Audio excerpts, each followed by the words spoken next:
This video is all about McFarlane, DC Multiverse, Injustice, Dr. Fate. However, everything that I'm going to show you here will most likely apply to the Black Adam movie version of Dr. Fate. So I felt like it was a decent time to kind of showcase it. Now, what I did here, which is probably the most impactful, was he came kind of traffic coned, where these draperies here you see on the side off the belt, they were completely in the front, which completely blocked him from having any movement like this. So what I did was I actually cut the pieces. I had them separate. I think they went like this. I think what you're looking at here was the left side going this way, and then this was the right side. So I took them off. I heated it, cut it with a knife, and then reapplied it to the sides. This way you still had some drapery, but he has full leg mobility, which I think is important.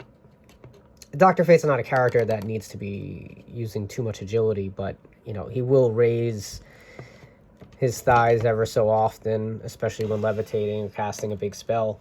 So I just didn't want that to be hindered. So it didn't take long. Like I said, I heated the plastic, and then I used an X-Acto knife. You could check out my video from about maybe a month ago that highlights that exact technique. I also have a video on the die swivel technique I use, which is what allows me to get these legs all the way out to the side for a lot extra posability.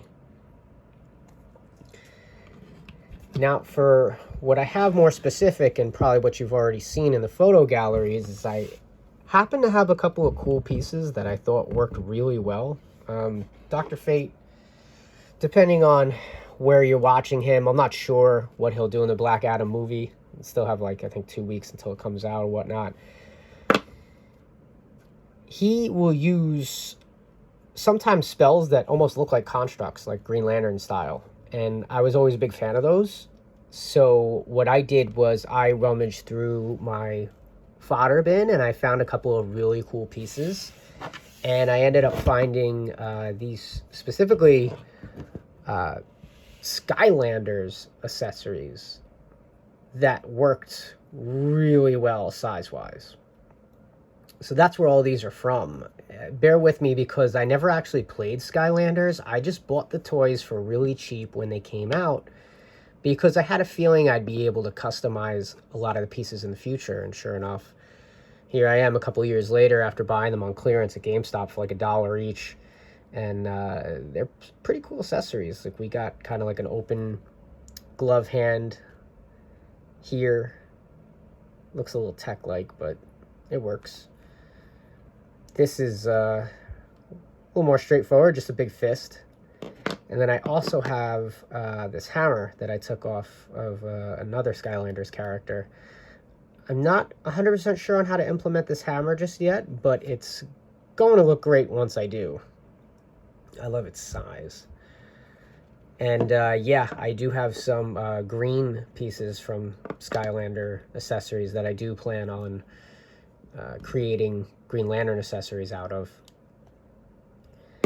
Now, as for how I actually assemble these and attach them, they have different bases, so it was a little different. This piece, I believe, had like a crystal on the bottom end of it, so I just basically used the Dremel. I used the grinder disc attachment to just cut that flat like that. And then I just kind of used the drill attachment to just drill in a hole there. And I made it a width, so if we just pop his hand off, of course now on camera it's not going easy. All right, there we go. It's really that simple. I made it big enough so it goes over the ball joint, which is pretty big here. And yeah, that's... I have in the one photo, it kind of looks like he's blocking the opponent. but you could also make it look like he's kind of going for an open palm. So I like that. And then on the other hand, did something pretty similar, except for this, I like to take the whole joint out. With this hand, this was the piece, this was flat, so I just took the cone shape top of the Dremel and just kind of burrowed it in, maybe like a 1/2 inch maybe. This way it can go over the forearm and kind of get not super snug, like it's kind of loose, but it's not falling out. That's pretty good. I felt like this was a good showcase of the accessories, to just have some demonic entity to just punch around. So all in all, I'm pretty happy with the accessories. Like I said, I'm not even completely done. I want to find a way to put the hammer into something.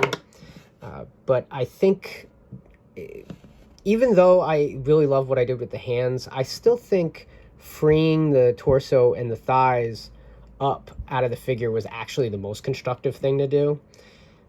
You know, like I mentioned, he's not going to be doing a lot of kicks, but even just to, it's just flight poses.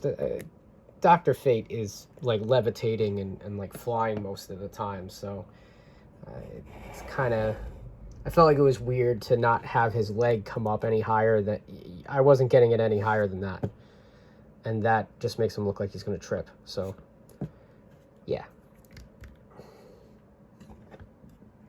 hopefully we'll all enjoy the movie, and you guys have a great night.